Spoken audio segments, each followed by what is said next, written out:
Hello, and in this episode, 177 Nations of Tasmania has travelled about 50 minutes south of Hobart to the beautiful township of Cygnet, where I'm here to meet Paola from Argentina and hear about how a backpacking trip to Europe and meeting an Aussie guy in the process led to her unexpectedly ending up settling in Australia. So, let's get into it.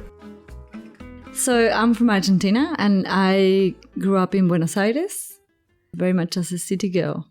And what was the environment like where you grew up? I lived in a house with my mum and dad and 3 siblings, so it was always busy. It was always full of kids. We went to school really close, so I kind of remember my childhood as a time where I could walk down the street by myself. Is something that I couldn't do in Argentina now with my children. So I kind of feel like I've seen a very different city, I guess, than what it is now. And I guess that's one of the things I like about the contrast with Australia, because I feel like I can still do that here. What was it like going to school in Buenos Aires? What kind of school did you go to? Well, I went to a Catholic school and it took me a lot of years to get rid of all the fears and the influences that I wasn't really aligned with but didn't know at the time. But besides that, I went to a local school, so every time I went to the shops and stuff, like I used to see people that I knew all the time, and I still do actually. When I go back to visit, I see a lot of people that I grew up with. A lot of them have moved on. It's not the same, but it was very much the local school, very middle of the road, so there were people from all walks of life. It was a subsidized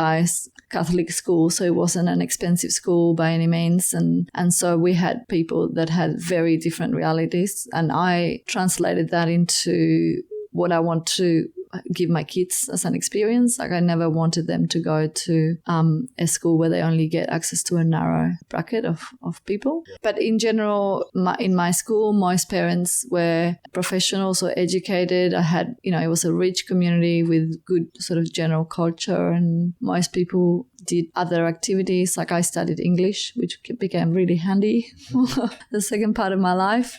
Did lots of sport. I've always been really, really interested in sport. Did just about everything, but my main sport when I was growing up was artistic skating. And in fact, that's something that I'm now going back to and teaching my kids, and it's just really nice to be able to skate here. It's coming back. My sport that was once seen as really marginal, only a few people.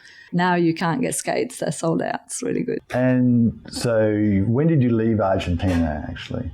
I finished uni, and within a month of my last exam, I was on a plane to Europe, and my big trip had been planned for a very long time. I've been saving, I think, since I was 14 or 15 to go overseas. I always had that vision, and then I didn't really leave to go to Australia.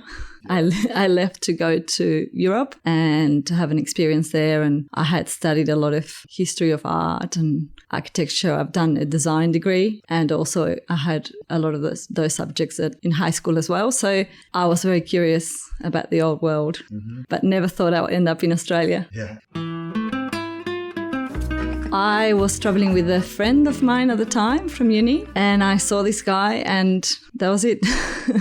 We were in a youth hostel, and I just felt this curiosity for this guy. And then that week in that youth hostel allowed me to get to know him. And then we walked the Camino, the Santiago, together. Okay. And that was a big turning point in my life. I didn't know that I was signing up to move to Australia and marry an Aussie guy. And from there, had also I think it was a turning point for me in terms of my interest for my outdoor life, because I had never done anything like that. We walked 500 kilometers and did a lot of stuff together that I never have done before. I grew up very much as a city girl with, you should have seen our camping trips compared to what I do now. So yeah, I think that was the big turning point in my life, where I walked the Camino. It had so many different meanings for me, not just from an outdoor adventure perspective, but just connecting with myself, meeting Nick, getting to know him, the whole community behind that hike, even the religious and medieval aspect of it, the historical aspects of it. It really was like a massive self-discovery journey for me. Yeah.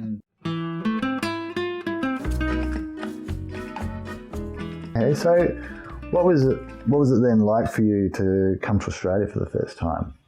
It was exciting. I came here not thinking that I was changing my life. I was thinking that I was coming here just to explore this guy that I fell in love with, and I guess it just suited my adventurous spirit to be in a place that was totally unexpected, but I didn't really have a preconceived idea of what I was going to find.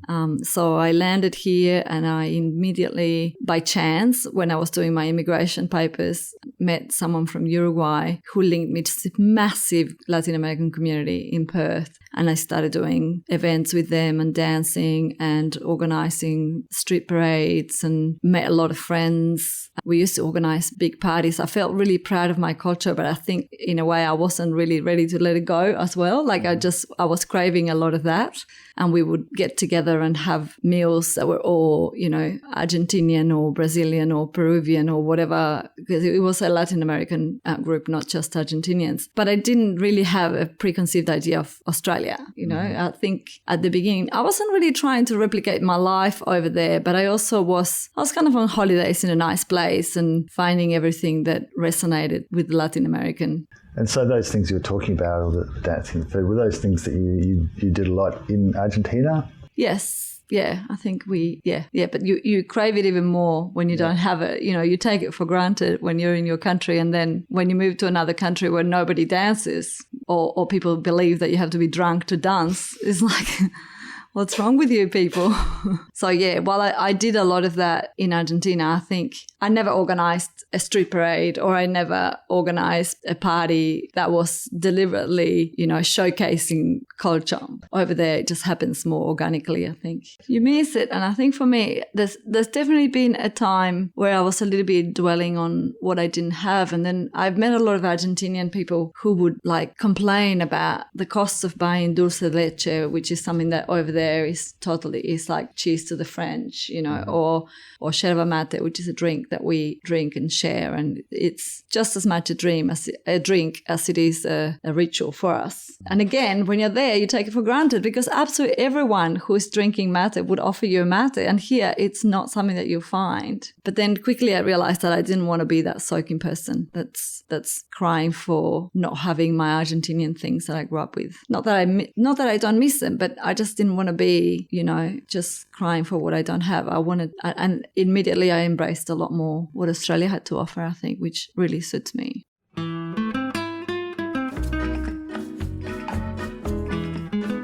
We bought our first house in Perth, and then we found this house that we both really like, and it was, it needed to be renovated, but it had a bit of a backyard, it was kind of like the second house. It wasn't as crappy as the first one, I guess. And we put an offer in this house and it got approved, and we were all really excited. And then Nick's work, which was the same company that brought us to Australia in the first place, offered him a job in Sydney. The Perth office was getting a bit small for his role. And so we suddenly decided that whilst we reluctantly had said, no, we don't want to go to the big smoke, we've been reluctant to take in that role for a while. Then we thought, maybe it's just the next adventure, And so we moved to Sydney. That was 2004. So how did you end up being in Tasmania? So the short story is I've been to Tassie 6 times before I moved here, and every time there's been a familiarity and a desire to call this home. And my husband knew it, he even brought me here for a birthday surprise. And I guess I've always been the challenger in the family. Nick has always been quite happy to, keep working at the big corporate he was working for, or keep renovating the house in Sydney, and I would say, no, let's pack up and, go traveling the world for 2 years, or let's pack up and move to Tassie, or everything has always been a little bit that I challenge, and he's happy to. But so in 2017 we decided to go around Australia, and we came to Tassie first. So we drove straight from Sydney to Tassie, and we found this beautiful school in Nichols Rivulet, which was very aligned with a lot of the education principles that we had been seeking. And we had been visiting a lot of schools both in Argentina or Latin America and Europe and here, and this one seemed to tick all the boxes. and it was very community driven, and it had a Spanish teacher. So on top of all the education principles that were aligned with us, they also had a few things that felt a bit like a calling, you know. You don't really find many Australian schools with a Spanish teacher in staff full time. And so we finished our trip around Australia and we moved down to Cygnet. So did it feel like a big step to do that, or was it just a natural thing?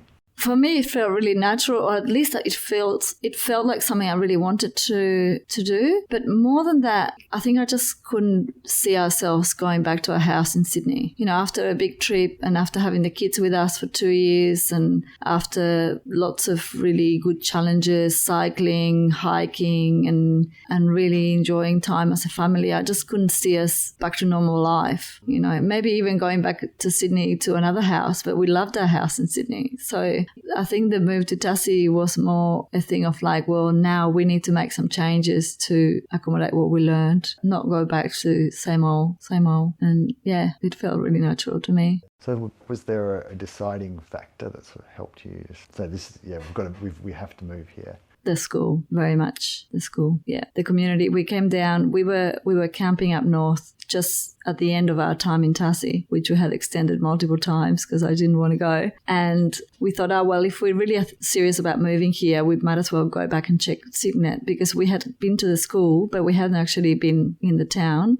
And everybody we met here was very community focused and had this attitude of, I don't know, it was like having time for us. If you try and talk to someone in Sydney that you haven't made an appointment with, you'll get 5 minutes and then the phone will ring or they'll have another meeting. Or there was just this beautiful sense of, you know, we went down to talk to Amber, the local real estate agent, and she said, look, I'm busy right now, but why don't you come back this afternoon? And we thought, this will just be a quick chat. And she sat with us and told us all about the area and asked a lot of questions about who we were, and, you know, and then followed up saying like she thought we were a good fit for the town. Same happened with a few of the other shops where we just went in curious just to see who was running those shops, and half an hour later and customers waiting, these people were really paying attention to us. And it kind of felt a bit like we feel sometimes when we go to New Zealand that you're stepping back in time. You know, it was just that lovely feeling that there are places in the world where people are not rushing all the time, and that just felt really good. So we turned instant farmers and bought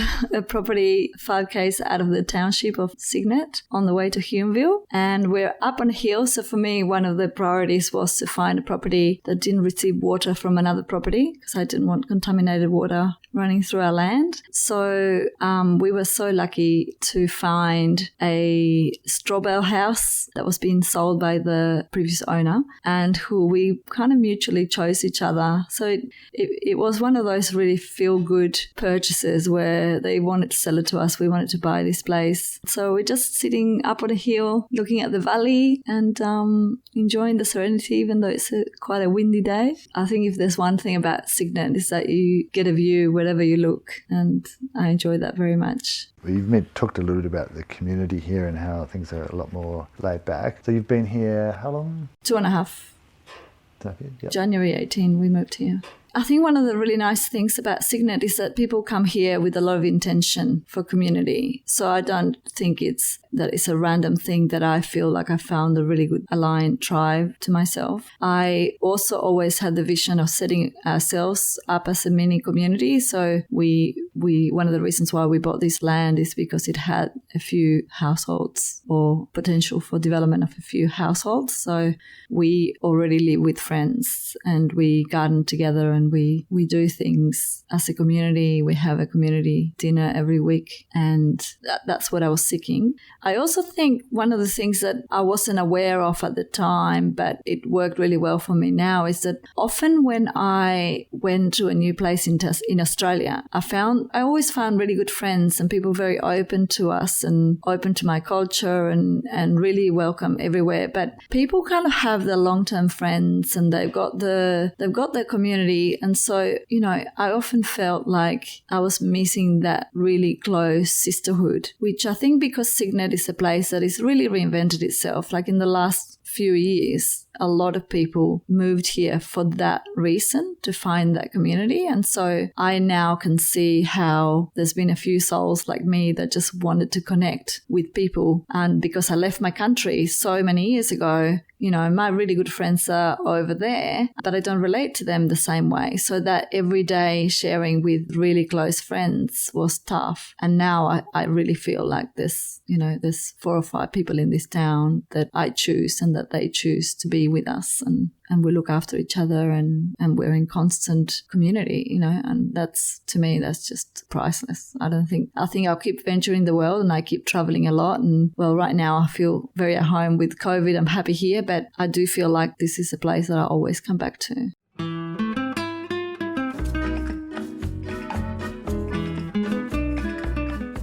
I know you've lived in Australia for quite a while and Tasmania for a little while. What do you think are some of the biggest differences between the culture here and Argentine culture? How much time have we got?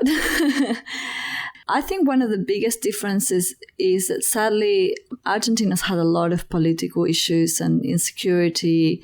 And so from a people perspective, you tend to have a default setting that is to not trust people. You know, when you talk to someone on the street, you're aware because you're about to get burgled or you're about to, you know, be taught to do something, or you're about to be kidnapped or whatever. And I mean, it's not that crime is that high, but, you know, your default is that you won't trust people that you don't know. Well, something that I struggle with a lot at the beginning, because, you know, when my Aussie husband will go, oh yeah, that should be right. No, he's taking it. He said he's bringing it back. And I'm like, no way. You know, for me, that mentality that is so opposite, that here by default you trust people unless they prove you to be dodgy or wrong or do the wrong thing by you. Obviously, I do believe that if you had a way to measure, there will be a lot more scammers and crime in Argentina, probably the result of not having a social system as good as here,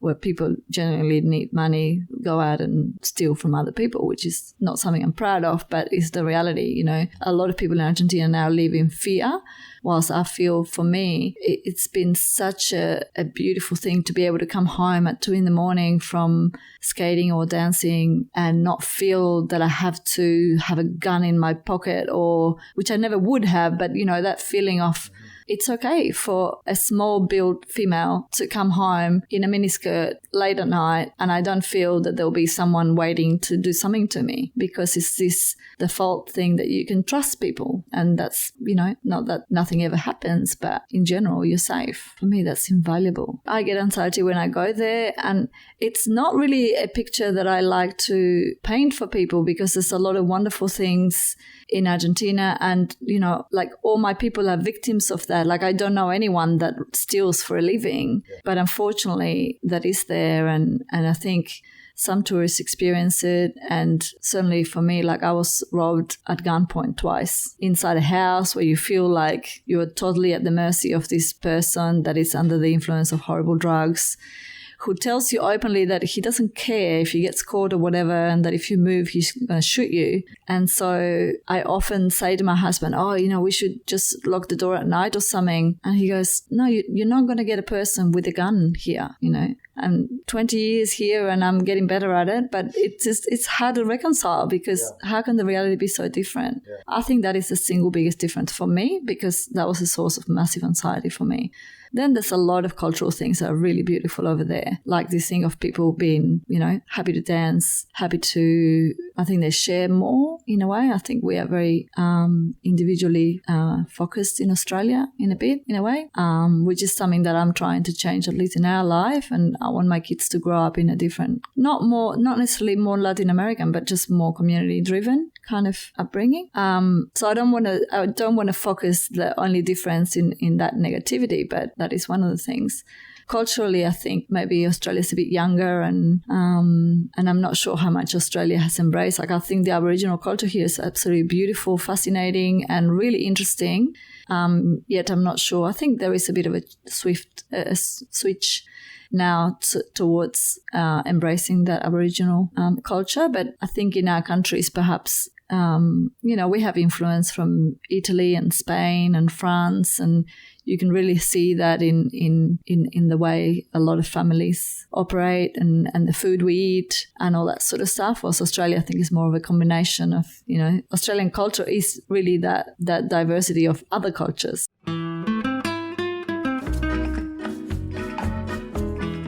Yeah, there's this duality that you live with, because I don't really belong over there, but I belong here at heart. But if I don't belong here, if you know what I mean, like people who grew up here and know this place and were born here belong here.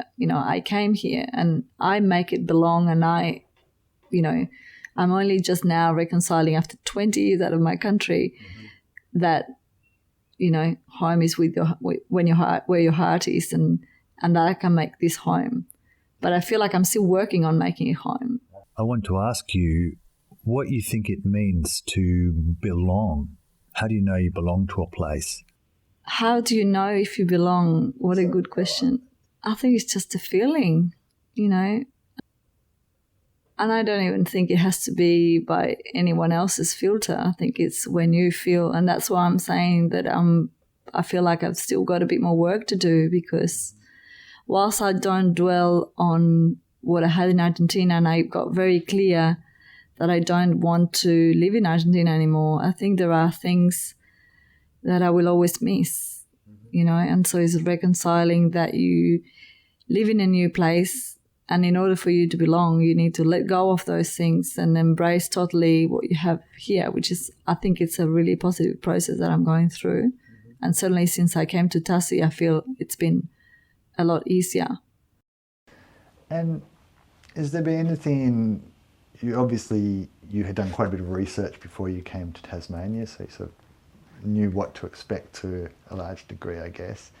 But was there anything in actually coming and starting to make a life here and settle down, was there anything that has surprised you or has been unexpected? I didn't actually do a lot of research. It was a bit the opposite. I was craving wilderness, and for me, Tasmania is kind of like a small version of Patagonia. Okay. And so mountains and lakes and rivers and places that are not inhabited were just, and so there was actually there wasn't much that I was expecting, because I didn't know what to expect. But you'd been here before that. I had been here before. I had travelled. I had cycled from the top to bottom. I had cycled the East Coast. I had walked the Overland Track and a few other walks. I had been to, taste, and I had been to receive the yachts on the Sydney to Hobart. I had experienced a lot of Tasmania in my multiple trips. I always enjoyed the sort of raw produce, like buying apples from the side of the road every trip I've been to. But I really wasn't expecting it to be this good. Okay. Never. Yeah. I wasn't expecting it to become my place. I remember talking to my sister about a year ago, being overwhelmed, going, oh my God, what have I done? Is this a massive shift for the whole family? And my son kept saying, oh, but one day we'll go back to our home in Sydney. And I was like, oh my God, what have I done? And she said, well, you've always changed whatever you wanted. So, if you don't belong there, you'll just go somewhere else. And this was only about a year ago. Mm-hmm. And now I think about that conversation, I think, why would I want to go anywhere else? Yeah. This place has just surprised me from so many levels. If you were to give advice to, let's say anyone from Argentina or South America who was thinking of settling in Tasmania, what advice would you give? What would they need to know, do you think? I think you really have to, this is quite different in terms of the life, especially if you come from a city in Latin America, that my advice would be to really be open-minded and embrace what's here, but to try and keep your own self as intact as possible. I think this is a place, well, at least this town, I know that maybe not every town is as welcoming of foreigners as this one. But I kind of feel like there's really a place here for people who come from overseas. And so I have, in my life in Australia, met a lot of people that unfortunately don't have the welcoming that I've had, perhaps from other cultures as well. And so I feel like here people would value your diversity and what you have to bring and your culture. And so my advice would be to be open to what this place has to offer and feel like you can contribute from who you are, and, you know, to try and live behind that duality as much as possible.